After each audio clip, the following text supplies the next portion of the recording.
स्वामी जी, मैं चाहती हूं कि मुझे आपके जैसा एक बेटा हो। मैं आपसे शादी करना चाहती हूं। आपको मुझसे एक बेटा चाहिए, तो उसके लिए शादी करने की क्या जरूरत है? 9/11 को हम किस लिए याद करते हैं? किस लिए करते हैं? हाँ, इसको हम Osama bin Laden, World Trade Center के धमाके, टकराते हुए एयरप्लेन के लिए याद कर, डरा देने वाली तारीख है। पर 9/11 की यह तारीख गर्व से सर को ऊंचा कर देने वाली तारीख भी है, जब स्वामी विवेकानंद शिकागो में brothers and sisters of America नाम का वो सुंदर सा प्रवचन उन्होंने दिया। 7,000 लोगों ने खड़े होकर के मिनटों तक, कई मिनटों तक गड़गड़ाहट के साथ तालियां बजाई। भारत के एक युवा सन्यासी भारत के विश्व गुरु के रूप में भारत को स्थापित करने के लिए गए। ये है वो स्वामी विवेकानंद। 9/11 को हम न्यूयॉर्क के लिए नहीं, शिकागो के लिए जानेंगे। आतंकवाद के लिए नहीं, धर्म संवाद के लिए जानेंगे। लादेन के लिए नहीं, नरेन के लिए जानेंगे। कौन है ये नरेन? ये वही है नरेंद्र नाथ दत्त, यानी कि नरेन यानी कि स्वामी विवेकानंद। नमस्कार, विवेक बिंद्रा बोल रहा हूं, founder and CEO badabusiness.com। App तो डाउनलोड करी होगी अपने बड़ा बिजनेस। बहरहाल 12 जनवरी 1863 का आपका जन्म हुआ। सारे शास्त्रों को आप पहचानते हैं। नेशनल यूथ डे के रूप में मनाया जाता है वैसे इनके जन्मदिन को। खड़ा होकर के आज पावरफुल वीडियो देने वाला हूं आपको। वेद, उपनिषद, भगवद गीता, रामायण, महाभारत, पुराण सब याद था, कंठस्थ था इनको। रामकृष्ण मिशन की इन्होंने स्थापना करी सोशल सर्विसेज के लिए। स्वामी विवेकानंद, आपको मालूम है, जमशेदजी टाटा के गुरु भी थे। कुछ ऐसी कहानियां बताऊंगा आज आपको स्वामी विवेकानंद। मैं इतना उत्साहित हूं आज श्रील प्रभुपाद के बाद, जो इन्होंने इस्कॉन की स्थापना करी, जिन्होंने पूरे विश्व में भगवद गीता लेके गए। उनके अलावा स्वामी विवेकानंद, जो पूरे विश्व में हिंदू, हमारे देश की संस्कृति, हमारे देश को पूरी दुनिया में पहुंचाया। स्वामी विवेकानंद बचपन में थोड़े शैतान थे। माता पिता, बचपन से शुरू करते हैं ना, माता पिता उन्हें बोलते थे, इतना खेलता रहे, इतना शैतान है, हाँ, नरेन नरेन नरेन नरेन। और ये क्या है, चंपा का पेड़ इनके घर के आंगन में हुआ करता था। उस पे उसका टहनी थोड़ी कमजोर होती है, ये उस पर लटकते थे। समझाएं तो मानते नहीं थे। सारे दोस्त इनके उस पर लटकते थे। तो एक दिन पिताजी ने बुलाया, बोला कोई चाल चलता हूं। उन्होंने बुलाया, नरेन इधर आओ। सारे दोस्तों को बुलाया, बोला ये चंपा के पेड़ पे ना एक भूत पिशाच रहता है, और अगर कोई यहां पे इसकी डाली को तोड़ेगा तो वो आपकी गर्दन को मोड़ेगा। डाली को तोड़ेगा वो गर्दन को मोड़ेगा, डाली को तोड़ेगा वो गर्दन को मोड़ेगा। सारे बच्चे घबरा गए, अरे चंपा के पेड़ पे भूत है, डाली को तोड़ेगा वो गर्दन को मोड़ेगा। घबरा गए, सब भाग गए। नरेन यानी कि स्वामी विवेकानंद अगले दिन जाके फिर खेलने लगे। फिर जाके उसी पेड़ पर लटक गए। बच्चों ने बोला, तेरी गर्दन को तोड़ेगा, तू डाली को तोड़ेगा वो तेरी गर्दन को मोड़ेगा। स्वामी विवेकानंद क्या बोले, इतना दिन से खेल रहे थे ना, अगर कोई भूत होता अब तक गर्दन तोड़ गया होता। ये पापा बेवकूफ़ बना रहे हैं हमारे को। इतने एक्स्ट्राऑर्डिनरी एथिक्स थे इनके कि एक दफ़ा रामकृष्ण परमहंस, जो इनके अपने गुरु थे, उन्होंने इनसे कहा कि इनको, इन्हीं सारे शिष्यों को बोला, सारे बच्चों को बोला कि अपने अपने घर से सबको एक मुट्ठी चावल चोरी करके लाना है, पर शर्त यह है कि उन्हें कोई देख ना ले। अगले दिन सारे बच्चे एक मुट्ठी चावल, कोई देख ना ले, चोरी करके ले आए। स्वामी विवेकानंद खाली हाथ आए। उन्होंने कहा, भाई तुम खाली हाथ क्यों आए? बोले, गुरुजी आपने कहा था मुट्ठी चावल तब चोरी करना जब कोई देखे नहीं, पर मैं देख रहा था कि भगवान तो मुझे हर समय हर जगह से देख रहे हैं, क्योंकि वो सर्वव्यापी हैं। बड़े ज़बरदस्त एथिक्स थे इनके बचपन से ही, बड़े केयरिंग, कंसर्न्ड और कंपैशनेट थे। स्वामी विवेकानंद के पिता का जब देहांत हो गया, इनका फाइनेंशियल बैकबोन पूरी तरह से टूट चुका था, परिवार पूरी तरह टूट चुका था, गरीबी में डूब गए थे। पिता के देहांत पर इतनी गरीबी हो गई थी, पर कई बार घर में खाने के लिए जब बहुत थोड़ा होता था तो ये घर आकर के झूठ बोलते थे कि मैं तो आज किसी भोज पे गया था, मेरे को हो इतना पकवान खिलाया मम्मी, मज़ा आ गया। और माँ को बोलते थे आप खा लो ये खाना, और कई कई दिन तक घर पे खाते नहीं थे, क्योंकि सबका, इनका ना बचपन से ही मन के अंदर ये फीलिंग थी कि मुझे सबकी सेवा करनी है। इनका फोकस बड़ा फैल्कन लाइक था। एक कथा तो मैं इनकी बता चुका हूँ कि पूरी की पूरी शादी की बारात निकल गई थी, ये पढ़ते रह गए, इनको पता ही नहीं चला यहाँ से बारात निकल गई। लोग पूछ भी रहे थे बारात गई, बारात, कुछ नहीं पता चलता है, ऐसा फोकस था इनका, इतना भयंकर फोकस। एक दिन ऐसा हुआ कि ये बेहोश मिले अपने कमरे में। लोगों ने पूछा, भाई क्या हो गया, क्या हो गया, क्या हो गया? पानी डाला, उठाया इनको, ऐसा ऐसा ऐसा ऐसा हिलते हुए, झटका देते हुए खड़े हुए। तो पूछा क्या हुआ? बोला कुछ नहीं, मैं तो पढ़ रहा था। तब पता चला ये 3 दिन 3 रात से पढ़ रहे थे। इन्होंने कुछ खाया नहीं, कमजोरी के कारण अचानक थोड़ा अनकॉन्शियस हो गए थे। हाँ, ये इनका नेचर, इनका प्रकृति इतना फोकस का था, इतना फोकस कि 3 दिन 3 रात बोले मुझे खाना याद ही नहीं आया। उनको किसी ने बताया कि आज क्या तारीख है, इनको पता चला तारीख 3 दिन आगे निकल चुकी, क्योंकि कई किताबें पढ़ते चले गए, पढ़ते चले गए, पढ़ते चले गए। उत्तिष्ठ जागृत प्राप्य वर्ण निबोधता, उठो जागो तब तक लक्ष्य के पीछे भागो जब तक लक्ष्य प्राप्त ना हो जाए। Arise awake and stop not until your goal is achieved. ये स्वामी विवेकानंद का वो गोल्डन स्टेटमेंट है। दया जो है ना, इनका स्वाभाविक गुण था। इनकी माँ ने एक बार इनको कहा कि बेटा जरा चाकू पकड़ाना, मैं सब्जी काट रही हूं। तो चाकू पकड़ाते वक्त उन्होंने क्या किया, चाकू की धार की तरफ है वहां से खुद पकड़ लिया और हैंडल अपनी माँ को पकड़ाया। और तब माँ ने हैंडल पकड़ा और देखा कि धार को अपनी तरफ पकड़ा। इसी पे माँ ने सारे भाई बहन और सब बच्चों को बताया कि ये इसके अंदर करुणा की भावना है, जो दूसरों को कभी दुख ना पहुंचे, दर्द ना पहुंचे, बचपन से ऐसे थे। स्वामी विवेकानंद जब शिकागो गए आगे चल के बड़े होने पे, तो वहां एक लाइब्रेरी जाया करते थे। एक किस्सा सुनना बहुत मजा आएगा आपको। लाइब्रेरी जाते थे, सुबह किताब बोरो करते थे, शाम को वापस करते थे, सुबह किताब बोरो करते थे, शाम को वापस करते थे, सुबह किताब बोरो करते थे। लाइब्रेरियन परेशान, बोले तुम इंडियन पागल हो गया भैया, सुबह किताब बोरो किया, शाम को वापस किया। बोले जब पढ़ना नहीं तो मजा क्यों लेते हो, यहाँ टाइम क्यों वेस्ट करते हो। स्वामी जी बोले मैं सब पढ़ लेता हूँ, मैं इतनी मोटी किताब सुबह लेके जाता, शाम को पढ़ लेता है, शाम को वापस कर देता है। तो लाइब्रेरी ने बोला मैं तेरा टेस्ट लेती हूँ। उन्होंने उनका टेस्ट ले लिया। उन्होंने 1 महीने की 30 किताबें उठाई और बोला कि चलो मैं इसमें से कुछ पूछती हूँ। और जब पूछने लगी उनसे, तो स्वामी विवेकानंद ने न केवल ये उसका उत्तर दिया, बल्कि ये भी बता दिया कि आप 1415वें पेज से, आप 392वें पेज से, आप 221 पेज से ये प्रश्न पूछ रहे हैं और इसका उत्तर इस पैराग्राफ में लिखा। और पूरा का पूरा पैराग्राफ याद रहा। फोटोग्राफिक मेमोरी, स्वामी विवेकानंद अद्भुत थे। एक बार एक ब्रिटिशर ने स्वामी विवेकानंद से पूछा कि Swami ji why don't you wear proper clothes. अब वो भगवा वस्त्र में रहते हैं ना, धोती कुर्ते में, भगवा वस्त्र में। उन्होंने पूछा कि why don't you wear proper cloth like a gentleman. तो उन्होंने इसका अर्थ क्या हुआ, भाई तुम अच्छे कपड़े जेंटलमैन के लिए क्यों नहीं पहनते। तो स्वामी विवेकानंद मुस्कुरा के बोले कि आपके कल्चर के अंदर टेलर आपको, दर्जी आपको जेंटलमैन बनाता है, पर हमारे भारत में, हमारे कल्चर के अंदर हमारा कैरेक्टर हमारे को जेंटलमैन बनाता है। ये कैरेक्टर के बहुत पक्के थे। इनका एक तो इच्छा शक्ति और बुद्धि, ये 2 चीज़ बहुत ज़बरदस्त थी। ये वहाँ यूनिवर्सिटी में पढ़ा करते थे अमेरिका में। और एक दिन जब कैफेटेरिया में कुछ खाने गए तो थाली में भोजन लिया, जाकर के बैठ गए टेबल पे। जैसे ही टेबल पे बैठे तो वहाँ उनका एक प्रोफेसर बैठा हुआ। वो अंग्रेज प्रोफेसर इनसे चिढ़ता भी था, बहुत चिढ़ता था। हाँ, तो जैसे ही अंग्रेज प्रोफेसर ने देखा कि ये स्वामी विवेकानंद आके बैठ गया है, तो एकदम बोला वो, pigs don't sit next to swan. सुअर जो है हंस के पास नहीं बैठा करते हैं, ऐसा प्रोफेसर बोला उनको। स्वामी विवेकानंद मुस्कुराए, बोले सुअर हंस के पास नहीं बैठते। बोले नहीं बैठते। बोले ओके ठीक है, मैं उड़ जाता हूँ फिर। और उठ के प्लेट निकल पड़े। सारे बच्चे हंसने लग गए। वो सोच रहा था कि भाई इसको सुअर बोलूँ, ये कहते हैं मैं उड़ जाता हूँ। तो बेचारे प्रोफेसर की बेइज्जती हो गई। वो बोला मैं उड़ जाता हूँ, मतलब ये हंस तो सुअर। तो बेचारे जब सब हंसने लगे तो प्रोफेसर को बहुत बुरा लगा। उसने सोचा है मैं इसकी बेइज्जती करता हूँ, चिंता मत कर, तू क्लास में, तो क्लास में देखता हूँ।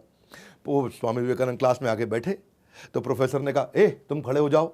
और स्वामी विवेकानंद खड़ा कर दिया। खड़ा करके बोले अगर 2 थैले मिलेंगे बाजार में, एक में धन एक में बुद्धि, स्वामी विवेकानंद तुम क्या उठाओगे। तो स्वामी विवेकानंद मुस्कुराए, बोले मैं धन वाला थैला उठा लूंगा। बोले देखा मुझको पहले ही पता था, है जी। तो बोला, प्रोफेसर बोला अचानक, बोला आप क्या करते। प्रोफेसर बोला मैं बुद्धि का थैला उठाता, बुद्धि जरूरी है। स्वामी विवेकानंद बोले ठीक बात है, जिसके पास जो नहीं है वो तो वही उठाएगा ना। हाँ, अब बच्चे बहुत जोर से हंसने लगे, है जी। उसने टीचर को फिर बेवकूफ़ बना दिया। लेकिन टीचर को जो है ना गुस्सा बड़ा, बोला इसको भी सिखाता हूँ मैं, अभी सिखाता हूँ। अगले दिन उसने टेस्ट ले लिया सबका, बोला सब टेस्ट दो। स्वामी विवेकानंद ने टेस्ट दिया, बहुत देर बैठ के बढ़िया टेस्ट दिया, इतनी शीट भर दी। तो जब प्रोफेसर के पास सारी शीट आई, प्रोफेसर साहब ने शीट पढ़ी नहीं और नीचे लास्ट में आखिरी शीट पर लिख के दे दिया इडियट। इडियट लिखा, वापस कर दिया, है जी। स्वामी विवेकानंद ने देखा कि भाई ये प्रोफेसर ने पढ़ा नहीं है और नीचे लास्ट में इडियट लिख दिया है। तो वापस गए प्रोफेसर के पास, बोले प्रोफेसर साहब, हाँ गुरुजी, आपने जो है साइन करके अपना नाम तो लिख दिया लेकिन मेरे को मार्क्स तो दिया ही नहीं। तो वो इडियट बता दिया कि आपने अपना, इतना तेज थे स्वामी विवेकानंद, इतना तेज थे कि प्रोफेसर बोले इडियट लिखा तो आपने साइन कर दिया मतलब। सो स्वामी विवेकानंद का मानना था कि अगर आप अपने आप को कमज़ोर मानोगे तो आप कमज़ोर हो जाओगे, और अगर अपने आप को शक्तिशाली मानोगे तो आप शक्तिशाली हो जाओगे। मानसिक रूप से बहुत बुद्धिमान, अलग ही प्रकार के टिट फॉर टैट करने वाले, क्योंकि अंग्रेज लोग चिढ़ा करते थे उन दिनों भारतीयों से। तो एक दिन ट्रेन में जा रहे थे और जब स्वामी जी ट्रेन में जा रहे थे तो थोड़ा बर्थ होती है ट्रेन की, जान बेड जैसा होता है, उस पर लेट गए, उनकी आंख लग गई। तो बाजू में अंग्रेज बैठा था। अंग्रेज ने देखा ये स्वामी जी बैठे, चिढ़ते थे उनसे वो, तो उनका जूता उतारा, निकाल करके खिड़की से बाहर फेंक दिया। अच्छा, स्वामी जी ने देख लिया कि खिड़की से बाहर फेंका, पर वो कुछ बोले नहीं। और अंग्रेज भी देखा स्वामी कुछ बोल नहीं रहा है, तो अंग्रेज को लगा इसको अंग्रेजी आती नहीं होगी या मुझसे डर गया है, तो ये कुछ बोल नहीं पा रहा है मेरे आगे। स्वामी जी चुपचाप लेटे रहे। थोड़ी देर में अंग्रेज को भी नींद लग गई। जब अंग्रेज को नींद लगी तो स्वामी जी ने जो है उठे, उनका हैट और अंग्रेज का कोट उठा करके खिड़की से बाहर फेंक दिया। जब अंग्रेज उठा तो देखा भाई हैट कोट कहीं मिल नहीं रहा, तो बोले स्वामी जी आपने मेरा हैट कोट देखा है? बोले हाँ देखा है। बोले कहाँ है वो? बोले वो मेरे जूते ढूंढने गए हैं। हाँ, मेरे जूते ढूंढने गए। इतना तेज टिट फॉर टैट करते थे। स्वामी जी के बारे में नेताजी सुभाष चंद्र बोलते थे कि ये फुल ब्लडेड मैस्कुलिन पर्सनालिटी है, फाइटर टू द कोर है। हाँ, फुल ब्लडेड का मतलब always enthusiastic, high on energy. ये कोई असाधारण वैसे स्वामी जी नहीं थे जो केवल हाथ ही जोड़ के ऐसे बैठे रहे। ये अलग प्रकार के स्वामी जी थे। इनका प्रेजेंस ऑफ माइंड बहुत तेज था। एक दिन जब ट्रेन में ट्रैवल कर रहे तो वहां कुछ लड़कियां आ गई सामने। लड़कियों ने देखा कि गेरुए वस्त्र में साधु बैठा है, बेवकूफ होगा, इसको कुछ बेवकूफ बनाते हैं। उन्होंने देखा कि स्वामी विवेकानंद ने बहुत बढ़िया घड़ी पहनी है, इतनी बढ़िया घड़ी तीनों लड़कियों की नज़र थी। तो उन्होंने स्वामी जी को बोला, ए स्वामी अपनी घड़ी उतार के दे दो, नहीं तो यहीं चिल्लाएंगे कि तुम हमको छेड़ रहे थे। तो स्वामी विवेकानंद चुप रहे। उन्होंने अनसुना कर दिया, ए स्वामी तुमको बोल रहे हैं घड़ी उतार के हमको दे दो। अंग्रेजी में बोला, मैं ऐसे बोल रहा हूँ, घड़ी उतार के दे दो, नहीं तो हम यहां शोर मचा देंगे कि तुम हम पे, हमारी इज्जत पे हाथ डाल रहे थे, तुम हमको छेड़ रहे थे। स्वामी जी जो है चुपचाप बैठे रहे। तो जब उन्होंने थोड़ा और आगे जाकर के बोला, स्वामी जी बोले हाँ हाँ हाँ हाँ।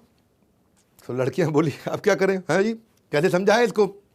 स्वामी जी बोले हाँ हाँ हाँ हाँ। और लड़की अच्छा अच्छा पढ़ लेता है, बोल नहीं पाता, सुन नहीं पाता। उन्होंने लिख के दे दिया कि भैया सुनो, मेरी अपनी घड़ी उतार के दे दो, नहीं तो सबको बता देंगे तो हमको छेड़ रहे हो। स्वामी जी ने जैसे ही पर्चा लिया जेब में रखा, बोला अब पुलिस को बुला लो, अब संभाल लूंगा। तो बहुत तेज थे वो कि जो लिखे तो मैं ले लिया, घड़ी उतार के दे दो। ये स्वामी जी का जो है ना प्रेजेंस ऑफ माइंड, ये कमाल का था। इनकी फोटोग्राफिक मेमोरी थी। एक दफ़ा इनको समुद्री जहाज से जब अमेरिका में जा रहे थे तो ये और इनका दोस्त जो कप्तान जहाज चला रहा था, कप्तान से बोले कि भाई साहब आप अखबार नहीं पढ़ रहे हैं तो आपका अखबार हम पढ़ लें थोड़ी देर के लिए। तो कप्तान बोला पढ़ लो, लेकिन मुझे वापस चाहिए क्योंकि मैंने अभी तक पढ़ा नहीं है। स्वामी जी बोले ठीक है। स्वामी जी लेके अखबार अपना पढ़ने लगे। स्वामी जी ने फट से अखबार पढ़ लिया 15 मिनट में। पढ़ने के बाद उनका दोस्त बोला स्वामी जी का कि भाई मैं भी पढ़ लूँ। बोला आप भी पढ़ लो। तो वो भी पढ़ने लगा। वो पढ़ने लगा। समुद्री जहाज में चल रहे थे तो हवा तो बहुत तेज़ चलती है। अचानक इतनी तेज़ हवा चली कि अखबार छूट के निकल के समुद्र में गिर गया। अच्छा, कप्तान को आया बहुत गुस्सा, तुमको कहा था पागल स्वामी, तुमने अखबार मेरा उड़ा करके समुद्र में फेंक दिया, मुझको पढ़ना था। स्वामी जी बोले नाराज मत होइए, कोई बात नहीं। क्यों नाराज ना हूं, मेरा अखबार चला गया। नहीं कोई बात नहीं, नाराज मत होइए, जरा कोई कॉपी पेन पड़ा है? तो कॉपी पेन दिया। तो स्वामी जी गए, आधा घंटा कुछ लिखते रहे। यहाँ कप्तान खुंदक खा रहा था, स्वामी जी आधा घंटा कुछ लिखते रहे। कप्तान खुंदक खा रहा था, स्वामी जी लिखते रहे। थोड़ी देर बाद स्वामी जी आए, ये लीजिए पूरा अखबार आपको लिख के दे दिया। स्वामी जी ने एक एक शब्द अखबार का पूरा वर्ड टू वर्ड लिख के दे दिया। उसकी बुद्धि चकरा गई। और बोला उसने उतर करके वहाँ चेक किया, बोला चेक कर लेना, पूरा वर्ड टू वर्ड पूरा अखबार छाप दिया स्वामी जी ने वहाँ पे। ऐसी फोटोग्राफिक मेमोरी थी। और वहीं पे कप्तान ने बोला कि ऐसा मैनिफेस्टेशन सुपर ह्यूमन पावर का ये ब्रह्मचार्य से आता है, लेकिन केवल ब्रह्मचार्य से नहीं आता, ये व्यक्ति अद्भुत है। ये कैप्टन थे शिप के जिन्होंने वैलिडेट किया, जाके न्यूज़पेपर को चेक करने के बाद ये स्टेटमेंट दिया उनके बारे में। स्वामी जी एक अद्भुत व्यक्ति थे। ये इन्होंने दुनिया भर में कम्युनिटी, इंडियन कम्युनिटी को पॉपुलर बनाया, पावरफुल बनाया। जो हमारी वैदिक संस्कृति थी उसको जाके पॉपुलर बनाया, पावरफुल बनाया। एक शिकागो में एक कॉन्फ्रेंस थी 1893 के अंदर। इनको जब इनवाइट किया गया उस धर्म संवाद के लिए, जब इनवाइट किया गया तो सबको बताया गया कि ड्रेस कोड क्या है, फॉर्मल सूट टाई शर्ट, सब आके धर्म संवाद करने वाले। स्वामी जी धोती कुर्ते में पहुंच गए। अमेरिकन को बुरा लगा, अरे बोला था सूट टाई पहनने के लिए। स्वामी जी बोले नहीं मैं तो ऐसे ही आता हूँ। मुस्कुरा दिए। तो उन्होंने क्या किया, स्वामी जी को पहले बोलना था, उनका नंबर कर दिया आखिरी। सबको दिए 10-10 मिनट बोलने के लिए, स्वामी जी को दिए 2 मिनट बोलने के लिए। और बोले सोचे कि ये धोती कुर्ते में आए, कोई वैसे ही नहीं सुनेगा, और जब आखिरी के 2 मिनट बचेंगे तो लोग उठ के निकल लेंगे, इसको वैसे ही कोई नहीं सुनेगा। तो चाहते थे कि स्वामी विवेकानंद की बेइज्जती हो जाए।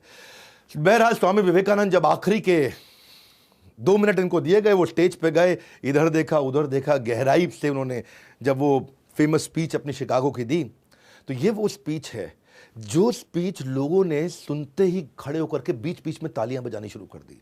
कोई उठा नहीं, 2 मिनट नहीं, 10 मिनट नहीं, 20 मिनट नहीं, आधा घंटा नहीं, 1 घंटा नहीं, जबकि सब 10 मिनट बोले, ये 1.5 घंटा तक वहां बोलते रहे। पिन ड्रॉप साइलेंस, ताली बजती शांति हो जाती, ताली बजती सन्नाटा हो जाता, ताली बजती सन्नाटा हो जाता। ये वो 1.5 घंटे की स्पीच है जो आज भी पूरी दुनिया जिसके लिए स्वामी विवेकानंद को याद करती है। और खत्म होने के बाद पूरा का पूरा स्टेडियम 8000 लोगों के साथ में खड़े होकर गड़गड़ाहट तालियां बजाता चला गया। विश्व धर्म संसद में स्वामी विवेकानंद का सबसे महान वक्ता थे वहां पे।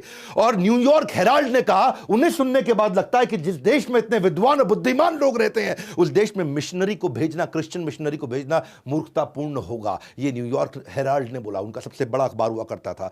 न्यूयॉर्क क्रिटिक ने कहा कि कई विद्वानों का भाषण अच्छा था, लेकिन हिंदू साधु स्वामी विवेकानंद के भाषण के आगे कोई टिक नहीं पाया। ये थे स्वामी विवेकानंद। रविंद्रनाथ टैगोर कहते हैं कि अगर इंडिया को जानना चाहते हो तो स्वामी विवेकानंद को पढ़ लो। इन्होंने भारत को जाकर रिप्रेजेंट किया पार्लियामेंट ऑफ रिलीजन में, शिकागो 1893। वेस्टर्न वर्ल्ड ने इंडिया को अथॉरिटी एक्सेप्ट किया धर्म के रूप में, ये पहली बार हुआ था। लेकिन क्या है, इंडिया आज भी ये देश की कम्युनिटी को पूरी दुनिया तक पहुंचाया, ये देश की कम्युनिटी को पूरी दुनिया को समझाया कि हमारी वैदिक धर्म की कम्युनिटी क्या है। बड़ा बिजनेस में मैं बिजनेस की कम्युनिटी को पहुंचाना चाहता हूं। स्वामी विवेकानंद हमारे आदर्श हैं, इसी भक्तिवेदांत स्वामी श्रील प्रभुपाद हमारे आदर्श हैं। हम चाहते हैं कि हम ये इंडियन बिजनेस कम्युनिटी को लेकर के जाएं, इसलिए मैंने भी प्रयास किया है और आप सब लोगों ने इतना साथ दिया। इंडिया की पहली नेटवर्किंग प्लेटफॉर्म मैंने बिजनेस का बनाया है। मैं Facebook, LinkedIn, YouTube, Twitter, Instagram, ये सब है सोशल मीडिया, लेकिन बिजनेस का मीडिया कहां है, बिजनेस का सोशल मीडिया कहां है? आज बिजनेसमैन, एंटरप्रेन्योर, इन्वेस्टर, स्टार्टअप, सारे प्रोफेसर, सोलोप्रेन्योर, उनके लिए मैंने एक ऐप तैयार करी है, बड़ा बिजनेस। यहां लोग आते हैं, फेसबुक की तरह ही पोस्ट करते हैं, लिंक्डइन की तरह पोस्ट करते हैं। हजारों लाखों लोगों ने ऐप डाउनलोड करी है, लाखों लोग रोज आते हैं, बिजनेस का कंटेंट वहां डालते हैं, बिजनेस की कंटेंट पे बात करते हैं। MSME, SME, subject matter expert सब आते हैं, सब skill, technology, digital marketing, investing, manufacturing, इन सब पे खूब चर्चा होती है, एक दूसरे से दोस्त बनते हैं। वैसे ही फेसबुक चलता है। आप सबको बताना चाहता हूं मैं आगे और कहानियां सुना रहा हूं स्वामी विवेकानंद की, लेकिन उससे पहले आपको बता दूं, ऐप जरूर डाउनलोड कर लेना आज के आज, अभी के अभी, इस वीडियो को समाप्त होते ही।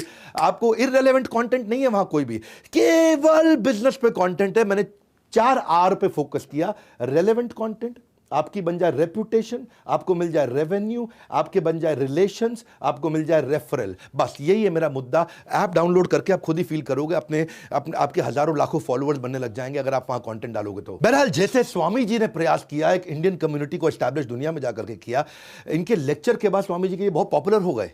ये इतने पॉपुलर हुए कि इनको अलग अलग लोग अपने घर में बुलाने लगे, और लोगों ने अपने घर में बुलाया, सारे बड़े बड़े रईस लोगों ने बुलाया। एक बार एक ऐसे ही बहुत अमीर आदमी, जो अमेरिका के सबसे अमीर आदमी थे, अपने घर बुलाया। इनकी कथा हुई, चर्चा हुई, उन्होंने बोला कि आप यहाँ पे आराम करिए। बड़ा गद्देदार, मुलायम, बड़ा सुंदर कमरा और बेड, वो गद्देदार बेड। इस पर बोला कि आप यहाँ विश्राम कीजिए स्वामी जी।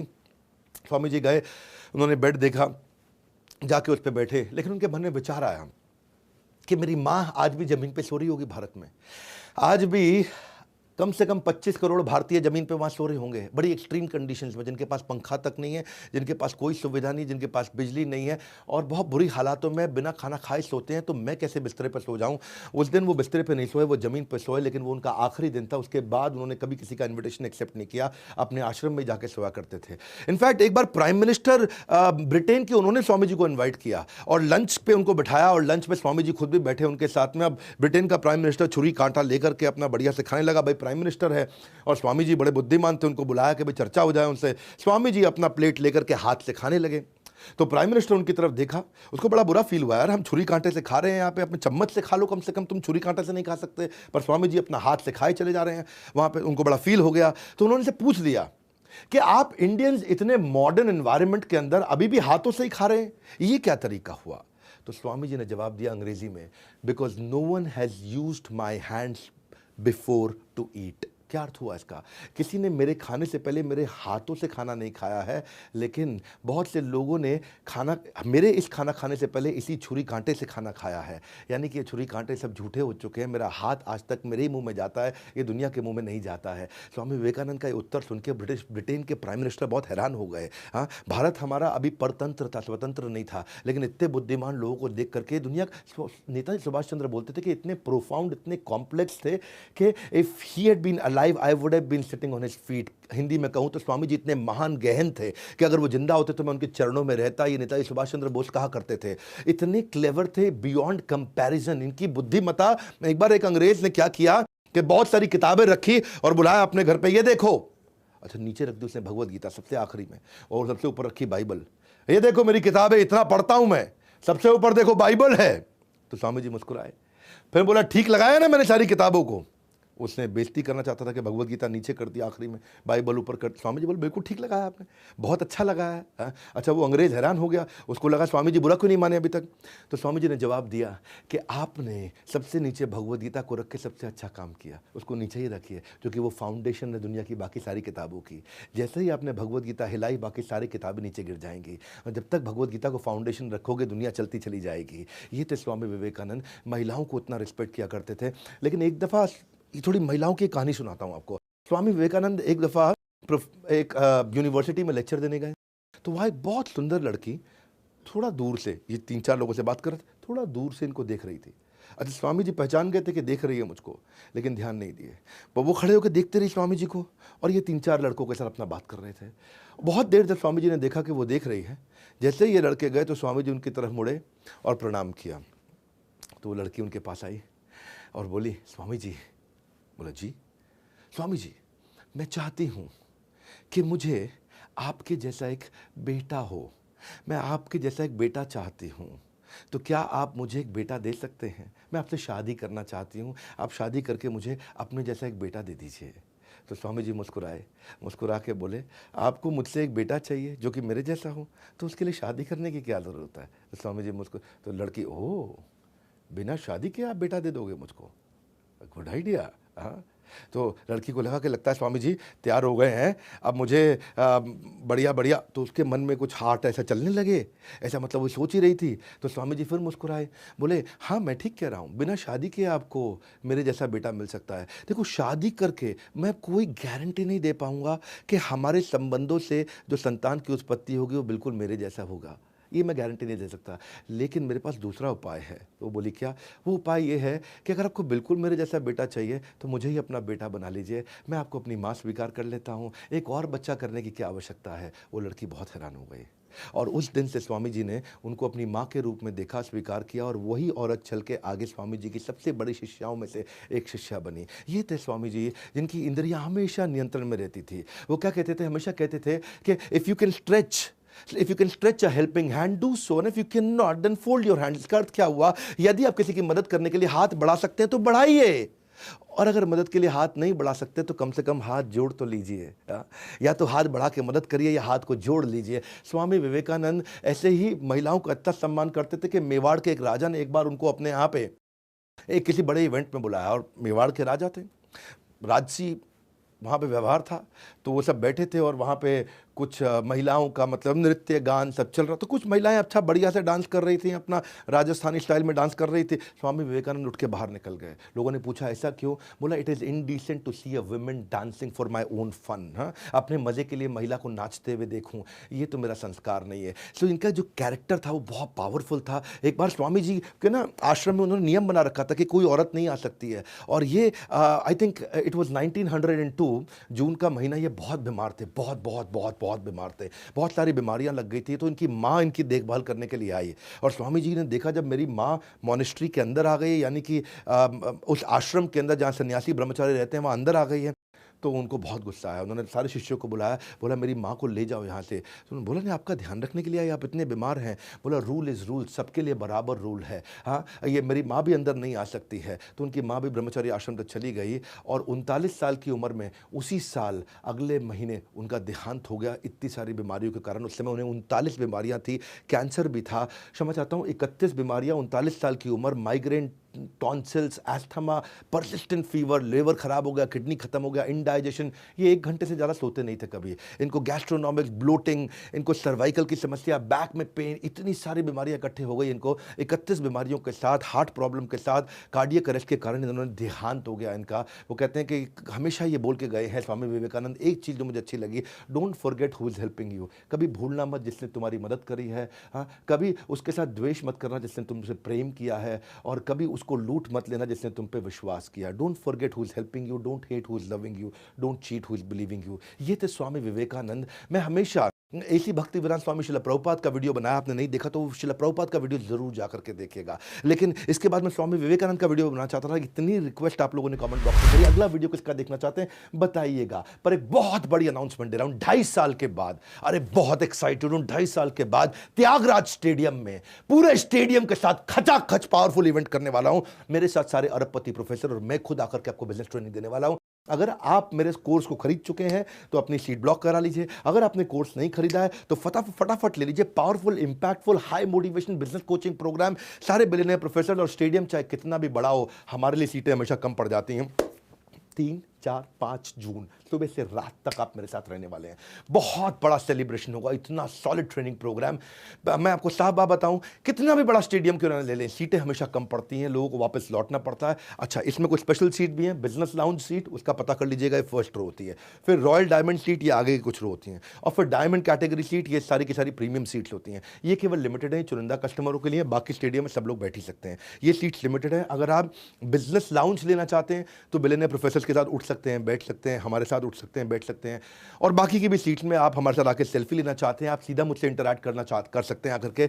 तो अगर आप मेरे साथ टाइम स्पेंड करना चाहते हैं, आकर के सीखना चाहते हैं, बोर्ड लाइन नंबर पे फोन कर लीजिए, पता लगा लीजिए, ये मौका आपको बार बार नहीं मिलेगा। स्वामी विवेकानंद के बाद अब और किसका वीडियो देखना चाहेंगे?